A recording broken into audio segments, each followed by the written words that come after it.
students again from Evangel. And our first presenter is Carson from Unbroken Clothing, right? Did I say it right? Okay, good. And let's give him a round of applause. Good morning. Like she said, I'm Carson. My partner unfortunately couldn't be here today. He had shoulder surgery yesterday, which is pretty ironic for our company. So our company is Unbroken Clothing Company. So a little bit about our story. We're both college athletes. We played baseball at Evangel. Last year, we both had season-ending injuries. I tore my labrum and ended up also having to have elbow surgery. Cole tore his rotator cuff.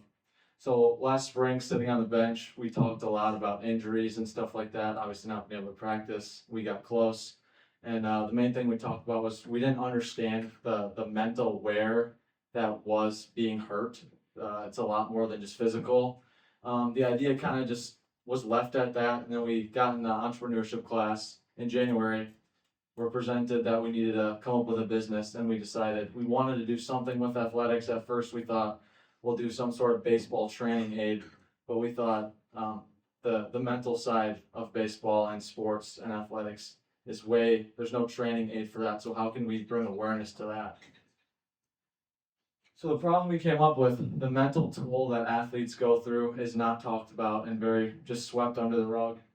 Two stats for you, around 67% of all athletes claim to have had at least one serious injury during their playing career, so getting hurt is just kind of part of sports. And then the NCAA did an anonymous survey and found that approximately 35 to 52% of elite athletes struggle with mental health issues. This was anonymous. This isn't something that athletes will bring about when their name is attached to it, but it's a very real thing. And then the other big struggle we decided was athletes aren't comfortable talking about their mental struggles. Athletes are typically very competitive, kind of want to deal with everything internally, not bring it up, not talk about it. So how can we get athletes to have a discussion about the mental health? Because mental health, obviously, the worst thing you can do is just keep everything inside and try and figure it out on your own. So how did we decide we're going to solve this? So we're going to create a brand that athletes want to wear. We want to combine purpose and style. We want something that looks cool, that you feel good in, but also, obviously, brings awareness to this. We want to utilize the brand to be an icebreaker and start conversations. We want athletes to be able to wear our brand. And maybe you're walking through, the facility and your coach sees your shirt and that starts a conversation about, hey, how are you doing mentally? What are you dealing with? Maybe it starts something with a teammate. Maybe one of our slogans or designs really resonates with someone that just reads it on your back and gives them inspiration to keep going or to check in like, how am I doing? We want to build a community for injured athletes. We want eventually our goal and our passion would be for athletes to design our logos and our shirts. So to make that kind of a collaborative thing and to have more perspective on the injuries and the mental health than just what Cole and I can do on our own. And then the big thing is we want to help athletes realize that they're more than anything they can do on a field or a court. Everything in athletics is results and performance based. So the roller coaster of good performance, bad performance, happy, sad is something that athletes struggle with a lot. So these are some of our designs. So over here, these kind of got cut off, but we have like an unbroken kind of our like basic design we're going to have like in cursive. We want to find a way to incorporate our faith in it, having it be subtle because we know that's not everyone's thing, but also having that little piece of hope in there. So like this says my story, his glory. And then, like in front of these like rehab season, kind of just some like cool things that like athletes would want to wear, cool, trendy designs, stuff like that. So how are we going to get this thing off the ground? So the big thing we obviously know in our generation is social media, Instagram, TikTok, those are going to be the big ones. Those are going to be huge for getting this thing out there. And then we really want to work with high-level athletes who have a passion for mental health. We don't want to work with anyone. We don't want to have paid ambassadors that don't really have a passion for this. But Cole and I both have spoke to some of our close friends who play in the SEC or the Big 12 or professional athletes who have been hurt, and they all say that this seems like a great idea, great brand. They'd love to wear our brand to a game or to a post-game interview. And obviously having walking billboards in professional sports like that could be a big key. Oh, what's this shirt? Let me look up this brand. So we think that'll be a big help for us. Eventually, we think we want to collaborate with teams. And then an idea we had was maybe PT clinics. I thought it'd be a cool idea to have maybe achievement-based clothing. So someone runs for the first time after an ACL surgery, we have like a cool shirt or something to remember that. I don't know how we'd exactly do that, but we think that's something in the future. And then the other big thing we thought of was small numbers per design. So like the designs you just saw, 100 of each in every size. Once they're sold out, that design never comes back. That makes it more exclusive, makes people want to buy it more. So our startup costs, our initial inventory, we want to spend about $2,500 on that, and that's going to come just out of Cole and I's pockets. We think that we're passionate about it, and we're going to just put up the money up front on our own. And then a website we found would be around $350 a year. And then the marketing, we're going to start for free. We think we can really do some testimonials and some stuff with the athletes we know, get some partners and collaborations, and then just start it all on social media. Eventually, we'd probably pay for some Instagram ads or some stuff like that. But right now, we think we can get the ball rolling with just free on the social media side of marketing. And then we didn't have it on here, but like our price per, our shirts are $35, our hoodies are $60. And then we haven't come up with any like pants or shorts designs, but we think starting with the shirts and hoodies, small amount, selling them, and then buying more, adding more designs later on. Yeah, that's it. Thank you.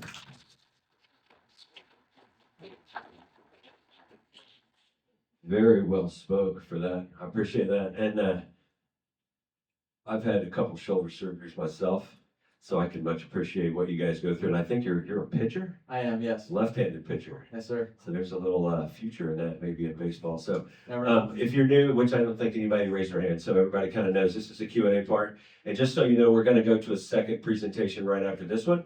We do have another student with Evangel here to give his.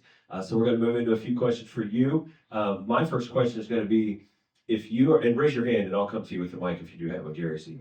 My first question to you is, you were talking about the first example you gave was somebody to wear a shirt that has an ACL problem. And I know a guy, I don't know him, but I think he's number 15 for the Chiefs and maybe fighting that same deal. So just wondering if you ever thought about going after a big name athlete like that in the beginning, just to say, hey, possible seed money type of thing. Yeah, that's definitely something that we've thought about, and we both know professional and high-level college athletes, and maybe I get someone in the Dodgers organization who I know to wear my shirt, and all of a sudden Shohei wants to wear my shirt. So I don't know if we could necessarily get Patrick Mahomes to wear my shirt right now, but if I got someone in the Chiefs locker room to wear it and it resonated with him, that's kind of where we want to start, somewhere where we can attack. My name's Gary. If you were to get Patrick Mahomes, you'd probably have to change your marketing slide from free Yeah. to. And my thought was that there are clothing companies, shoe companies, socks companies that when they sell something, they donate a pair of shoes or a pair of socks or Yeah. a portion of proceeds. If your mission is to help mental health pressures on athletes, have you thought about, and I know you got to worry about margins, but Yeah. have you thought about earmarking a portion of your sales to mental health initiatives for athletes so that somebody's wearing it saying, not only am I supporting it, part of my purchase went to help the mental health challenge of an athlete like me. Definitely, we thought about that. We just didn't land on anything that any organization that we really loved right now, and we think starting it off, it would be really hard to donate a portion of our profits, but we think eventually that's something we want to do. But we want to find the right fit and organization that we'd want to work with. Darla Sugar, Body Wisdom. I'm just gonna, that was my question, kind of. But my thought is, when you go to a concert or when you go to a sports event, if you buy gear from there, it's always way more expensive than what you're selling at. So my thought is to like increase your price point, and that way you could have enough revenue to actually give it to some nonprofit for mental health. For sure. And just that part, the mental health part, putting it on, or the donating part, that's part of your marketing strategy. So that's going to help increase your sales in the beginning. If people know that you're doing it for mental health and you're donating a portion of it to mental health, then they're going to be more willing to spend more money because they know part of it's going to a nonprofit. For So sure. they feel Yeah. like they're giving by buying. Yeah, for sure. It's a good idea. Good job, Keith Roberts, Empire Realtors. Question is, on your doing 100 and never bringing them back, Mhm. that's a lot of slogans, so to speak, Yeah. over the next 20 years. Mhm. Is that something you guys have thought about on an annual basis or every couple of years to bring that thing back? The other thing is, just send Patrick a shirt. Yeah, that's a good idea. Or get it to his trainer or somebody just to wear it, don't, try to use him for anything, just give him a freebie. Yeah, I think that initially, because we talked, and if we really did do this, we would put our own money up. The 100 shirt kind of idea was more of a test run. If we sold out 100 shirts in 2 weeks, next design's probably dropping a thousand of each shirt. So that would kind of increase as we made money, and everything we'd make, we'd reinvest at least early on. But yeah, I think if we did 100, like you said, for the next 10 years, we'd run out of things to put on a shirt. So we'd have to definitely increase our inventory on that. Good morning, I'm David Sims with the David Sims Coaching Company, and I guess I may have missed it there, but do you have a logo for your company? So we have, it's kind of cut off down here, but we just kind of put something basic, like the UCC for Unbroken Clothing Company, and then this is kind of the one we went with for now, right here. But like a logo, we don't really have quite yet. If you think about the most successful companies like Yeah. Nike and Under Armour and things, they have a logo there that Yeah. everybody recognizes. For I sure. don't know if that was something you had in the future or what. I mean, we'd love to do that. I don't know how we'd put our company necessarily into a logo like Nike or Under Armour has. That's something we'd have to think about and really probably, hire out someone to create that logo for us. Okay, my name's Keith Wheeler with Commercial Real Estate Investment Group.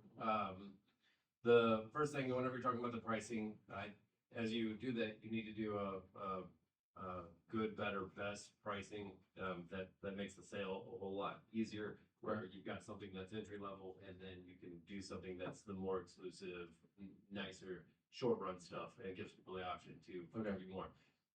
As they're talking about you contributing to the nonprofits, if you're trying to make this line of clothing a discussion piece, Mhm. right? So I'm wearing something, somebody's gonna ask me about it.